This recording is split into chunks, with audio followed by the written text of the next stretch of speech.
Kobe destroyed everyone that talked trash. The Black Mamba was an inspiration and greatness personified. How he played on the court was legendary, but his mentality was even more legendary. The 2008 NBA MVP not only had one of the deepest bag of tricks, but was also ruthless when it came to responding to trash talk. However, some NBA stars didn't see the warning signs and ended up getting bit by the Black Mamba when they opened their mouths. But who would dare disrespect Kobe? In one of his interviews, Kobe was quoted saying, "I think the best way to prove your value is to learn, is to absorb, is to be a sponge, to always want to outwork your potential, to believe that you can work harder.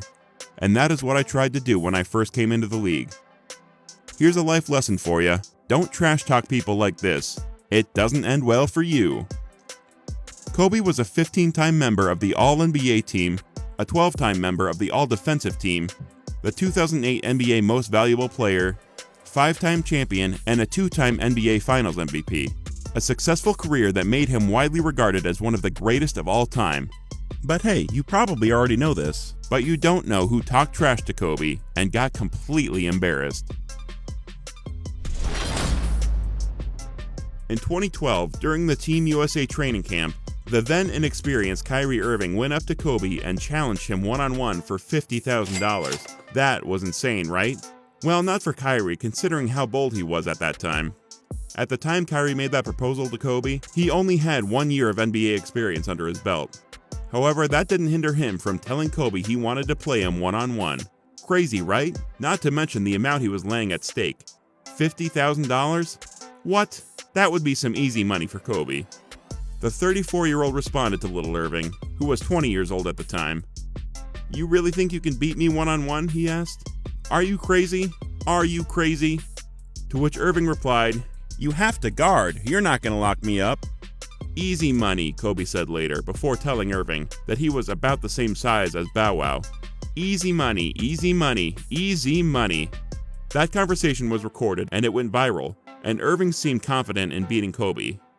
However, Irving was actually afraid of playing one-on-one with Kobe. Irving said in an interview, "I walked over there with my heart panting. I don't know why, but I was like, I'm about to go talk to Kobe. And I'm like, honestly, I'd beat you one-on-one, bro. And I practiced the line in my head, like, I'd beat you one-on-one when I get the chance. I practiced it in the mirror before I got there. And I was like, Kobe, I'm gonna beat you one-on-one if I had the chance. I honestly think we should get to this one-on-one game. I think you can't guard me." Hope Kyrie's hungry, cause he's about to eat those words. Yummy. They met one-on-one in December 2012 when the Cavaliers faced the Lakers. It was a much anticipated match, and Kobe made his presence felt. Midway through the third quarter, Kyrie has the ball at the top of the key. He tries making a couple moves into the paint, but can't get by, so he pulls it back out to drive again. Kyrie makes his move into the lane with some nice handles, plants in the paint, tries a turnaround jumper, and Kobe blocks that ball right out of the top of the key. Yes, Kobe can guard you, Kyrie. Kobe also finished the game with 42 points. Even though the Lakers lost to the Cavaliers in that game, Irving learned his lesson never to talk trash to Kobe again. Corey J. Crowder was another NBA player on Kobe's hit list.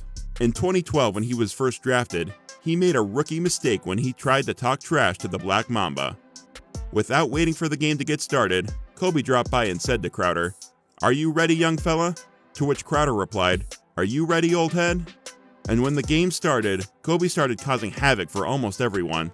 A rematch occurred again a month later, with Kobe and Crowder going head-to-head again. A similar scenario, just like the previous one, with Kobe asking Crowder, "Are you ready, young fella?" To which Crowder replied, "Are you ready, old head?" Some dudes just don't learn from their mistakes. In the rematch, Kobe didn't forget what Crowder said in each of the pre-games, and when they both finally locked horns, the Black Mamba went after Crowder, getting 19 points, as the Lakers bullied out Crowder and his teammates. Crowder recalls that layup when he first saw Kobe going all out against him, and this is what he had to say. He had a look in his eyes. He had the Mamba mentality. It was crazy, and I will never forget that. I'm like, I don't know why I talked trash to him that way. I shouldn't have said anything, but he showed me why he is Kobe. Kobe and Iverson were among the most dangerous rivals the history of basketball has ever seen. The former NBA Rookie of the Year, who was nicknamed the Answer, was very talented in the art of trash talking and came into constant trash talking with Kobe. The two icons shared the basketball court together during their playing days. And of all the trash talking they did, the one that stood out the most is the 2001 NBA Finals, where the trash talking between them got heated in Game 2. So much so that Derek Fisher and the refs had to get between the two guards. Well, AI's trash talking came back to bite him as the series continued. Here's what Kobe has to say about the incident. For Allen, he is doing whatever he can to inspire his team and fire them up. But I really don't care. We are here, we are the world champions, and no matter how inspired his team may be, the championship has to come to the city of Los Angeles. AI saw another version of Kobe during their final 4 games in the series. After scoring only 15 points in their first game, Kobe went on to average 27 points, 9 boards, and 6 assists per game in the final 4 games, which secured him his second championship. Guess Kobe let Iverson know that he had an answer. AI had an interview where he talked about his relationship with Kobe. He noted that they weren't so close, but they have great respect for each other. I didn't have a close relationship with him, but you know how killers respect killers? That's how it was. He knew who I was and I knew who he was. He gave me that push and I gave it to him. I wish I could have had a better relationship with him, as far as how great other people say he was, and what type of cool dude he was. I want that energy around me. He was the ultimate. Just like the other dudes who had tried and failed, Cash Money rapper Bow Wow stepped up to the challenge, staking $1,000 for a one-on-one game with Kobe. Really? In case you were wondering, Bow Wow's 5'7". Bow Wow stood no chance during the one-on-one game between him and Kobe. It was impossible for him to get the ball, let alone trash talk. "I'm gonna call Lil Wayne," Kobe yelled as he scored point after point after point. "I'm gonna tell Wayne." Kobe couldn't help but embarrass the rapper. The next trash talker wasn't a musician. He's often regarded as one of the greatest of all time, LeBron James. But in 2010, after the Lakers won the NBA Finals, LeBron made a mistake. Kobe wasn't very happy that LeBron James was getting a whole lot of attention with his impending free agency.